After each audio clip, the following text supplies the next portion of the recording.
তোমার কাজল চোখে যে গভীর ছায়া কেঁপে ওঠে, ও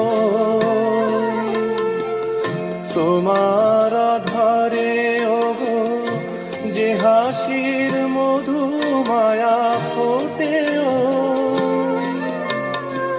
তারাই অভিমান বোঝে না আমার, বলে তুমি তো আমায় ভালোবেসেছ, শুধু আমার গোপন ব্যথা কেঁদে কেঁদে কয় কেন আরো ভালোবেসে যেতে পারে না হৃদয়।